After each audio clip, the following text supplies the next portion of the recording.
এতিয়া আমি তেতিয়াহ'লে চাওঁ মানৱ সম্পদ উন্নয়নৰ অসুবিধাবিলাক প্ৰথমে আমি হাইলাইট কৰি লওঁ মানৱ সম্পদৰ অসুবিধাসমূহ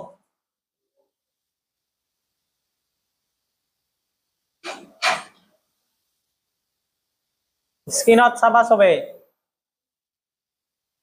মূল অসুবিধাসমূহ প্ৰথমে সংক্ষেপে জানিব লাগিব তাৰ পিছতে বৰ্ণনা কৰিম আমি 1 2 3 4 প্ৰথম কৈছে অধিক কি দিছে জনসংখ্যা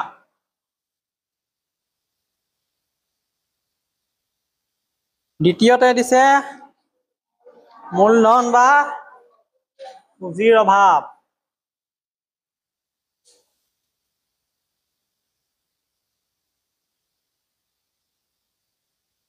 চতুৰ্থতে কি দিছে দৰিদ্ৰতা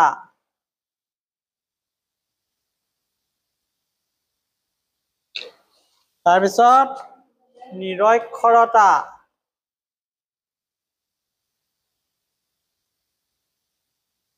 তাৰপিছত অন্ধবিশ্বাস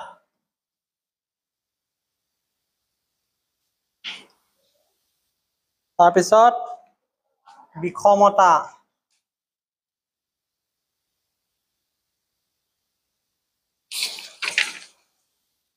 এই ছটা পালো আমি প্ৰধান মানৱ সম্পদ অসুবিধাৰ মূল বিষয় হিচাপে গতিকে মানৱ সম্পদ উন্নয়নৰ প্ৰধান অসুবিধা ছটা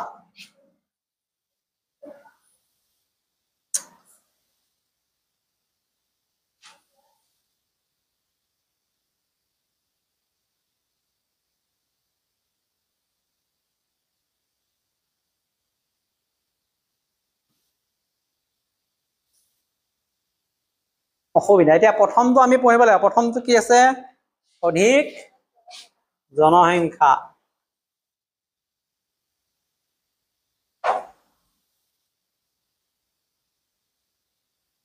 কি কৈছে তোমালোকে পাই আহিছা যে অধিক জনসংখ্যা আমাৰ দেশত উন্নয়নৰ যথেষ্ট বাধাৰ সৃষ্টি কৰিছে অধিক জনসংখ্যাই কেনেকৈ বাধাৰ সৃষ্টি কৰিছে আমি এইটো পঢ়িব লাগিব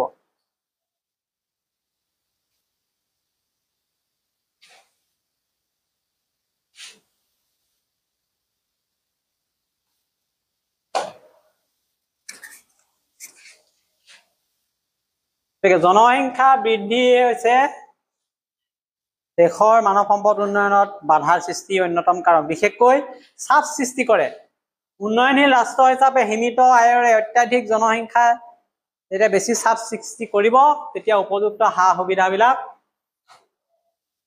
মানুহে ভোগ কৰাত অসুবিধাৰ সন্মুখীন হয় কাৰণ সীমিত বাজেটৰ ভিতৰত কম একেটা পইচা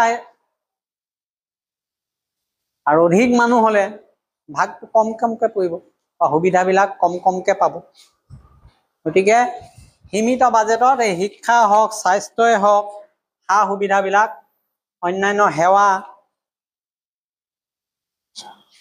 সকলোৱে ভোগ কৰাত বাধাৰ সন্মুখীন হ'ব ইয়াত এটা উদাহৰণ আছে জানি থওঁ দিছে সাইডতে বাকচ এটাত দিছে নে নাই কি বুলি কৈছে 2011 চনৰ লোকগণনা অনুসৰি অসমৰ মুঠ জনসংখ্যা 3,11,69,272 জন আছিল আৰু এইটো হৈছে এটা সামগ্ৰিক সাংখ্যিক ধাৰণা অসমৰ ক্ষেত্ৰত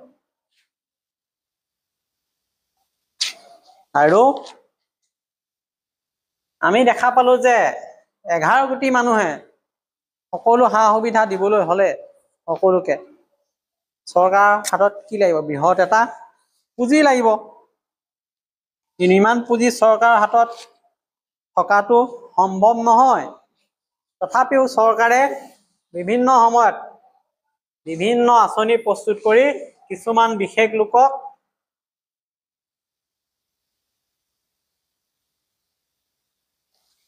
সা সুবিধা দিবলৈ চেষ্টা কৰিছে। চবকে নিদিয়ে। BPL ভাগ কৰি দিছে নে নাই? APL ভাগ কৰিছে, SC ভাগ কৰিছে, ST ভাগ কৰিছে, OBC ভাগ কৰিছে, কাৰোবাক স্কলাৰশ্বিপ দিছে। এইবিলাক কিয় দিছে? যাতে দেশখন আগুৱাই যায়। কিন্তু জনসংখ্যাটো ইমানেই বাঢ়ি গ'ল যে এইবিলাক দিয়াৰ পিছতো সকলো লোকক সা সুবিধা দিয়াত অসুবিধা হৈছে। গতিকে এই ধৰণে সকলোকে সুবিধা তথা শিক্ষা দি সম্পদলৈ ৰূপান্তৰ কৰাৰ পথ আমাৰ দেশৰ বাবে সেইকাৰণে সহজসাধ্য হোৱা নাই।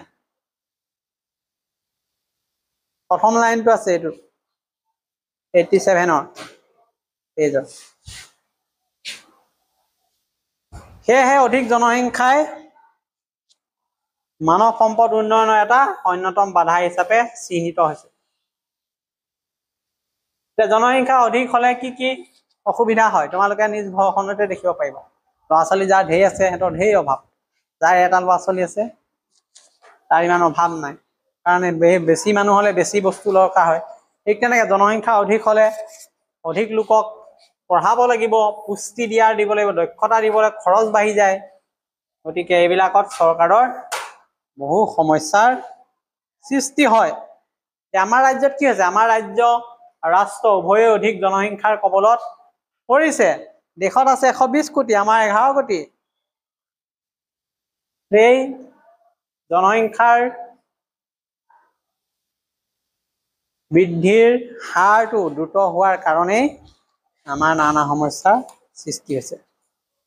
আৰু ইয়াত শেষত কৈছে যে আমি যদি মানৱ সম্পদৰ উন্নয়ন ঘটাব লাগিব, তেতিয়াহ'লে ইয়াত জনসংখ্যা বৃদ্ধিৰ হাৰ নিয়ন্ত্ৰণৰ কথাটো আহি পৰিব, তেতিয়াহে সম্ভৱ হ'ব। আৰু নহ'লে আমাৰ এই ধৰণেই সদায় অভাৱতেই আমি দূৰ কৰিব লাগিব। দেশৰ যিটো উন্নয়ন সদায় স্থবিৰ হৈ থাকিব। প্ৰথম আমি এইটো কাৰণ পালো।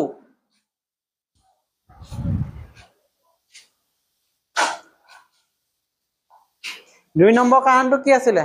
সমস্যাটো, বাধাটো মূলধন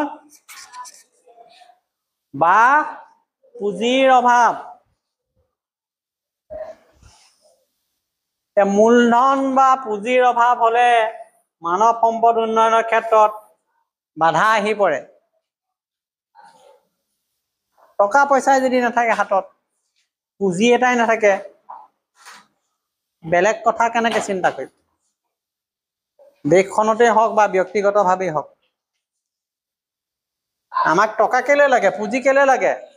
শিক্ষা, স্বাস্থ্য খণ্ডত বহুত প্ৰয়োজন আছে আমাৰ টকা পইচা, কিন্তু এই ক্ষেত্ৰত আমাৰ এই মূলধন পুঁজিৰ অভাৱ আছে। যদি পুঁজি আমাৰ হাতত নাথাকে, তেতিয়া আমি ন্যূনতম সা সুবিধাখিনিও যোগান ধৰিব নোৱাৰো। এতিয়া মানুহক টকা কেলে লাগে, পুঁজি কেলে লাগে, সুন্দৰকে লাইন কেইটা দিয়া। প্ৰথমে লাগে মানৱ সম্পদ উন্নয়নৰ বাবে আটাইতকৈ প্ৰয়োজনীয় কাৰক হ'ল শিক্ষা, স্বাস্থ্য আৰু অন্যান্য পৌৰ সুবিধাৰ ব্যৱস্থা। এই ব্যৱস্থাবিলাক কিহৰ দ্বাৰা সম্ভৱ? কেৱল পইচাৰ দ্বাৰা, পুঁজিৰ দ্বাৰা।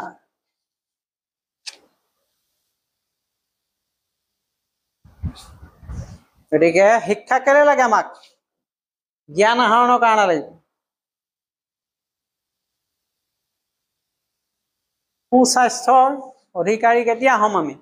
যদি পুষ্টিকৰ খাদ্য পাওঁ, আমাৰ যদি স্বাস্থ্য পৰীক্ষাৰ উন্নত ব্যৱস্থা আছে, তাৰ কাৰণে চিকিৎসালয় লাগিব, মেডিচিন লাগিব। এইবিলাক সুবিধা কেতিয়া সম্ভৱ হ'ব? যদি টকা পইচা চৰকাৰো থাকিব লাগিব আৰু ব্যক্তিগতভাৱে নাগৰিকৰো থাকিব লাগিব। প্ৰাথমিক বিদ্যালয়ৰ পৰা আৰম্ভ কৰি বিশ্ববিদ্যালয়লৈ ক'ত শিক্ষা দিয়া হয়? প্ৰাথমিক বিদ্যালয়, বিশ্ববিদ্যালয়, এতিয়া আমাৰ মাধ্যমিক বিদ্যালয়, উচ্চ মাধ্যমিক বিদ্যালয়ত শিক্ষা দিয়া হৈছে। শিক্ষাবিলাক কাৰিকৰী থাকে, বৃত্তিমুখী থাকে। কিছুমান কাৰিকৰী ইঞ্জিনিয়াৰিং আছে, ডক্তৰ আছে। বৃত্তিমুখী কিছুমান আকৌ শিক্ষা অন্তৰ পিছত কাম কৰাৰ নিজকে প্ৰস্তুত কৰি থলে। ITI পঢ়িলে সি কাম কৰিব পৰা হৈ যাব, হাতে কামে কৰিব পৰা, বা অন্যান্য বিলাক যিবিলাক মেচিনেৰী মানুহে দক্ষতা আহৰণ কৰিছে সেইবিলাক। তাৰপিছত হস্পিটেল, খোৱা পানীৰ প্ৰকল্প, উন্নত মানৰ ৰাস্তা ঘাট, দলং, নলা নৰ্দমা এইবিলাক গঢ়ি তুলিবলৈ কিহৰ প্ৰয়োজন? পুঁজিক লাগে চৰকাৰক। এই পুঁজিৰ অভাৱ আমাৰ দেশত। সেইকাৰণে মূলধন আৰু পুঁজিৰ অভাৱত আমাৰ মানৱ সম্পদ বিকাশত এই বাধাৰ সৃষ্টি কৰিছে। ইয়াত আছে, ইয়াত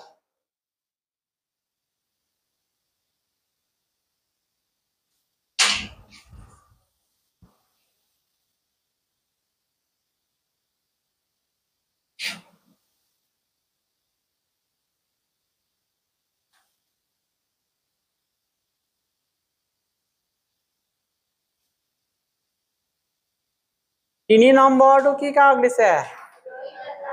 দৰিদ্ৰতা। আমি দেখা পাইছো ভাৰতৰ অধিকাংশ লোকেই দৰিদ্ৰ। দৰিদ্ৰ মানে হ'ল দুখীয়া। অৰ্থাৎ দেশৰ অধিকাংশ লোকেই যি মৌলিক প্ৰয়োজন মানুহৰ জীয়াই থাকিবলৈ লাগে, এই মৌলিক প্ৰয়োজনটো আহৰণ কৰাত ব্যৰ্থ হৈছে। দৰিদ্ৰ সীমাৰেখাৰ তললৈ গৈছে। গতিকে দৰিদ্ৰ দেশত মানৱ সম্পদৰ উন্নয়নৰ কথাটো চিন্তা কৰাত বহুত সমস্যা হয়। এতিয়া দিছে দৰিদ্ৰতা মানৱ সম্পদ উন্নয়নৰ অন্যতম বাধা। অৰ্থাৎ দৰিদ্ৰতাই আমাৰ শিক্ষা লাভ, দুখীয়া মানে পুষ্টি, স্বাস্থ্য সীমিত কৰে, ফলত দক্ষতা বিকাশত বাধাগ্ৰস্ত হয়। দৰিদ্ৰতাৰ ফলত আমাৰ দেশত কি হৈছে? ইয়াত দিছে দৰিদ্ৰতাৰ বাবে আমাৰ দেশৰ এক বুজন সংখ্যক লোক, অধিক সংখ্যক লোক শাৰীৰিক মানসিকভাৱে সবল হ'ব পৰা নাই। দৰিদ্ৰতাই মানুহক হেঁচা দিছে, চাপ দিছে, শাৰীৰিকভাৱে আৰু মানসিকভাৱে। দৰিদ্ৰতা মানে কি কৈছে? পুষ্টি, চিকিৎসা, শিক্ষা অনুপযুক্ত। আমাৰ দেশত খোৱা বোৱাৰ মানুহে যিটো খাবলৈ পাব লাগে উপযুক্ত খাদ্য নাপায়, চিকিৎসা সেৱাটো উপযুক্ত নাপায়, শিক্ষা ব্যৱস্থাটো অনুপযুক্ত, সকলোৱে সুবিধা পোৱা নাই। যাৰ ফলত শিশুৰ কি হয়? মগজুৰ বিকাশ, শাৰীৰিক বিকাশ সঠিকভাৱে নহয় বুলি কৈছে ইয়াত।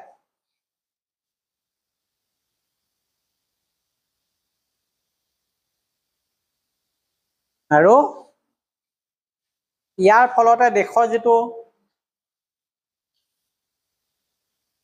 বিকাশ হ'ব লাগিছিলে মানুহৰ মানৱ সম্পদ হিচাপে, সেই বিকাশটো কি বাধাগ্ৰস্ত হৈছে। মানুহবিলাক জুৰুলা হৈছে, কেৱল দৈনিক প্ৰয়োজন পূৰণতেই ব্যস্ত আছে।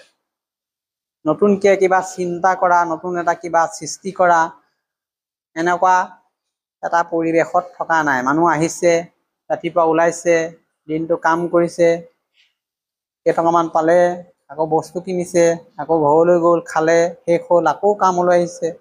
এইটোৱে হৈ আছে দৈনন্দিন সাধাৰণ মানুহবিলাক গাঁৱৰ। নতুন একো সৃষ্টি হোৱা নাই। হৈছে জানো সৃষ্টি? নাই কৰা। কিয় নাই কৰা? তেওঁলোক জুৰুলা হৈ গৈছে। কিহত? দৰিদ্ৰতাৰ হেঁচাত। তেওঁলোকে আত্মমৰ্যাদা হেৰুৱাই পেলাইছে। নিজৰ যিটো মৰ্যাদা সমাজতো নাই, নিজৰ মাজতো নাই, ঘৰতো নাই। তেতিয়া ফলত কি হৈছে?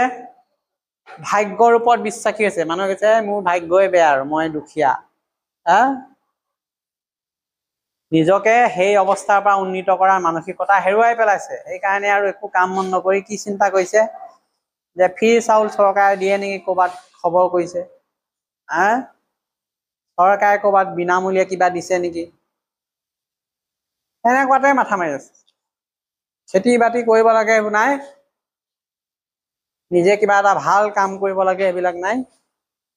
বিনা কষ্টৰে কিবা এটা উপাৰ্জন হয় নেকি, মানুহে এইটোতহে চিন্তা মাৰিছে। তেনেকুৱা দেশত মানৱ সম্পদৰ উন্নয়ন সম্ভৱ নহয় কোনো কাৰণতে।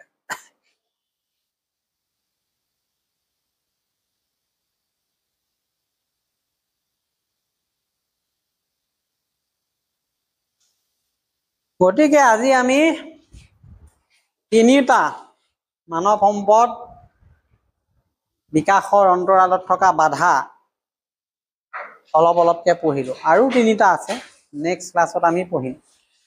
গতিকে এই তিনিটা আমি পঢ়াৰ পিছত ইয়াৰ পৰা আমি এটা জ্ঞান ল'ব পাৰিব লাগিব, তেতিয়াহে আমাৰ লাভ হ'ব। তাৰ কাৰণে বিষয়টো নিজে পঢ়িব লাগিব কিতাপত।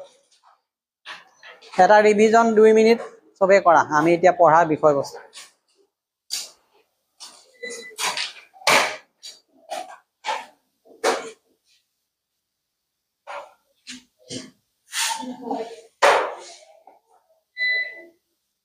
ৰ 2 মিনিট ছেভ হ'বলৈ।